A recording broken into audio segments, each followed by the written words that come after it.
A Igreja de Jesus Cristo e suas duas expressões bíblicas.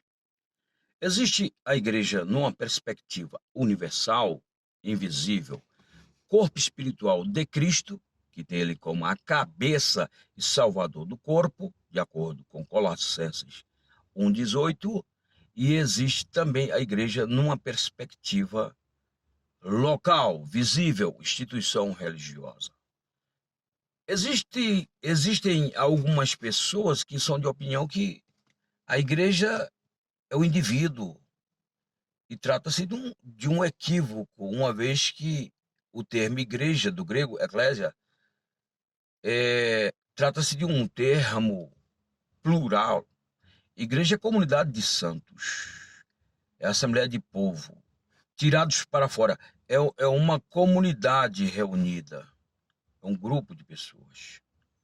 Igreja não é o indivíduo. Nas Escrituras Sagradas do Novo Testamento, não existe nenhuma passagem que dê base para dizer que o indivíduo, ele sozinho é a igreja. A igreja é a coletividade.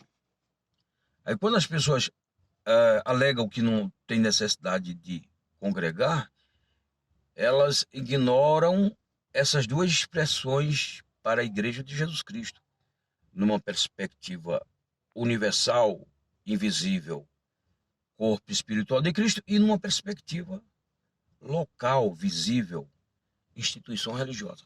Eu tenho algumas referências aqui, que eu vou citar, não vai dar para ler todas, são muitas. E você confere aí com a sua Bíblia, porque isso é importante nós tomarmos conhecimento a respeito dessa temática. Imagine, a Igreja universalmente falando, ela foi fundada, estabelecida por Deus em Jesus Cristo desde a fundação do mundo. Mas ela cumpre com seu propósito no espaço e no tempo, através das congregações. Assim como o Cordeiro de Deus foi sacrificado desde a fundação do mundo, mas no tempo e no espaço ele teve que se fazer homem, é o chamado mistério da encarnação. O verbo, que no princípio já era Deus e estava com Deus, se humanizou, se encarnou. Assim é a igreja. A igreja, do ponto de vista universal, invisível, corpo espiritual de Cristo, é a igreja dos salvos do passado, dos que estão sendo salvos agora no presente e daqueles que serão salvos no futuro.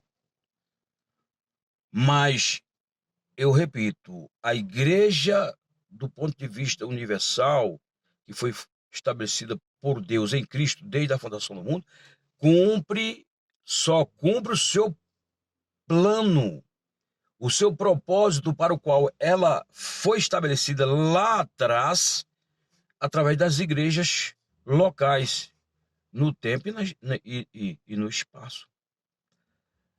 Imagine, o exército brasileiro é nacional, mas ele cumpre com a sua missão através dos quartéis regionais nos estados e no Distrito Federal. O mesmo nós podemos imaginar em relação ao sistema de saúde, que também é nacional, é único, é um sistema nacional único. Mas cumpre com o seu propósito através dos hospitais, dos postos de saúde e das UPAs.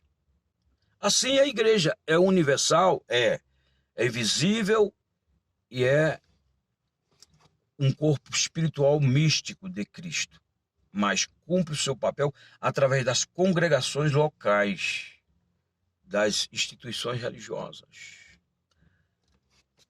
As passagens, eu vou citar aqui, são 17 para a igreja universalmente falando, ou melhor, 15 para a igreja universalmente falando e 17 para a igreja local.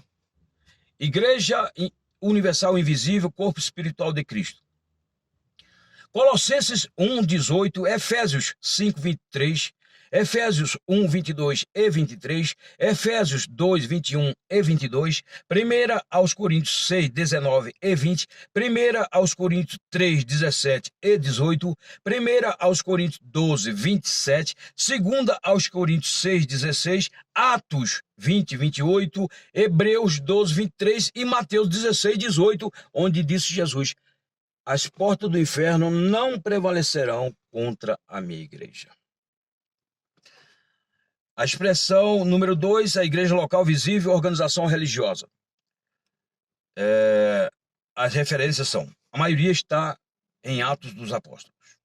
Atos 2:41, Atos 9:31, Atos 8, versículos 1 e 3, Atos 11:22, Atos 12:5, Atos 14:23, Atos 15:4, Atos 16:5, Mateus 18:17, Hebreus 10:25, Romanos 16, versículos 4 e 5, 1 aos Coríntios 1 e 2, 1 aos Coríntios 14, versículos 34 e 35, 2 aos Coríntios 11, 28 e Tiago 5:14. É claro, além das 7 igrejas que existiam naquele contexto, no primeiro século, na Ásia Menor, e através do Apocalipse de Jesus Cristo, João recebeu a mensagem e endereçou aquelas 7 igrejas da Ásia Menor, igrejas locais. Então fica aqui esse pequeno estudo sistemático. A Igreja de Jesus Cristo e suas 2 expressões bíblicas. Igreja universal, invisível, corpo espiritual de Cristo. Igreja local, visível, instituição religiosa. Inclusive, a igreja local, ela é uma igreja legalizada. É o que eu pude escrever aqui, só para concluir, onde é dito: as igrejas são consideradas como pessoas jurídicas de direito privado, obrigadas ao registro no cartório de pessoa jurídica. Se inscreve, compartilha e vamos juntos evangelizar o mundo. Valério Pontes.